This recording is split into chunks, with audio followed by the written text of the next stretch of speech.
Okay, so here's our little puppy Doc. Doc, sit. Sit. Correct a little. Correct again. Good boy, Doc. So the trick here is to set boundaries and slow his mind down. So dogs very quickly have a tendency of reacting to the movement of the door. So door opens, they think they can come and go freely. It's not good, obviously, because if it gets out the front door, it's potential to get hit by a car. So we slow him down. He's a young puppy, so we're going to go at a slower pace than we would a more mature dog.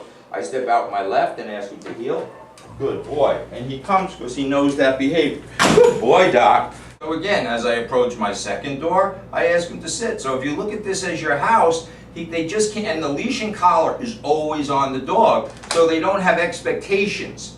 Meaning if you pick up your leash and the dog gets all excited, we're putting him out of balance. So, Doc, sit. Good boy. The reward is love always. No food for this.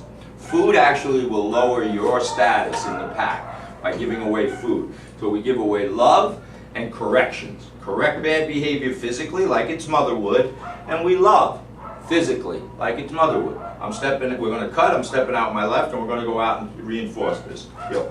Now we come out into a natural environment. We try not to have artificial places. So this is real. There's buses, there's noises, there's birds. There's probably more distractions here than any place except for Midtown Manhattan. I got trains, I got different surfaces. First thing we always do is loop this leash, always the same leash. Nothing changes. It's like putting your shoes or clothes on in the morning. This goes in your right hand, you close your hand, you're relaxed. He's a young puppy. We love him when his head's here. We always want him on our left side. We don't want him in front, we don't want him in the side, and we don't want him to manipulate us by stop walking. That's what he likes to do. We got to work through it. So we're teaching him to follow our body. That's what dogs do. They watch movement. Movement more than hearing. Here comes a car. I'm relaxed. He's relaxed. I'm stepping, and watch my body. There's nothing like this. There's no tension here. I'm stepping out my left and asking him to heel. Good boy, Doc. And I try to keep him on the left. I can't tell him to be on the left because he doesn't know left from right. My hands are down. I'm going to turn left. Good boy, Doc. Good boy, Doc. My body here. Here's my energy. Good boy, Doc. I can go fast. I go left. No tension. There's no tension on the lead. Good boy, Doc. Good boy, Doc. And this slowing down is a manipulative behavior. He's either afraid of something or he's manipulating me. It's pretty much the only two frames of mind. I stop. Doc sits. No energy. I love. Good dog, Doc. Step out my left. Good dog, Doc.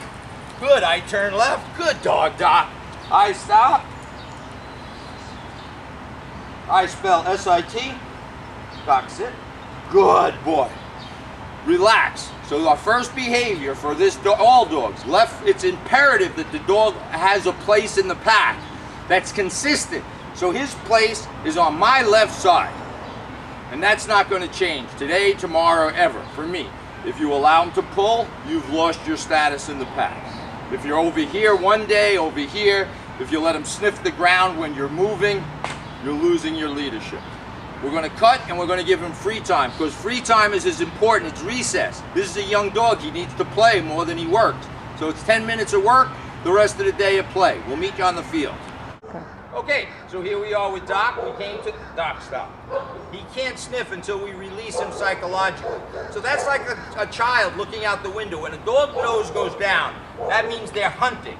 And that's like a kid looking at the ice cream man. Of course, they hunt and sniff because they're dogs, just like children, of course, play. And they want ice cream. But they get it when you tell them, not the other way around. The child can't jump out the window of kindergarten and chase the ice cream man. Nor can Doc just hunt whatever he wants whenever. No dog. So I'm going to give him free time. We got to make sure his needs are met. So he had structure, he's had food, he's had water. It's not too hot, I'm going to let him play. I release him by saying, okay, okay, Doc, and that's it. The okay is the release command. Now he's good to do whatever he wants, and I walk and I look for something that he wants to make play with. Good dog, Doc. Good dog, Doc. Good dog, Doc. So, he's not a big retriever. We're not going to project. Now he's on his time, free time, his time. We're not going to project what we want him to do. So that's a human projection. If he wants to sniff the ground, which a lot of dogs, they just want to sniff dog urine all day long, and they're happy. It's like a florist shop of odor out here. Dog crap and pee. That's what they want to do. I'll offer him a ball, but I don't care if he chases a frisbee or a ball. If he wants to dig out here, I don't mind personally. If I don't want him to dig, I'll teach him not to. Good boy, Doc. Good boy, Doc. Good boy, Doc. All right. Let me just see if I can find something. Good boy, Doc. Okay, so we came in from our walk, so everything has to be structured and consistent. So all I did when we come home to our house here, there's odor here, there's dogs barking, there's people come to the door, there's noise. We leave the leash on and he explores the house. This way, if he commits a behavior that's intolerable, we just pick up the leash and correct him slightly or firmly, whatever. The punishment meets the crime. Never abusive. Correction should never be motivated out of anger or emotion. So now the one other behavior we like to start to teach is teaching a dog to go to a specific place. And we call that going into place. Good boy, Doc. Go place. Go place. The only place and this is how he goes in. Go ahead, Doc. Good boy. Good boy. The only place dogs in our world get a morsel of food is when they go to their place voluntarily. I didn't lure him in with food. Here, baby. I give him the food. He hasn't connected the dots. This is like day 2 or 3 of our training.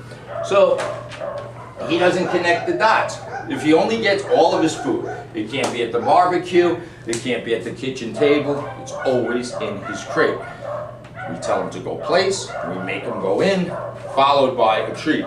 This is after we know his needs are met. His needs are met. He was out, he had an opportunity to pee and poop and run around and play. He had structure, we went for a walk.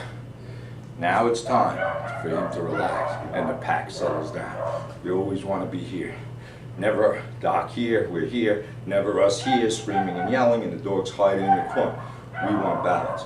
Perfect.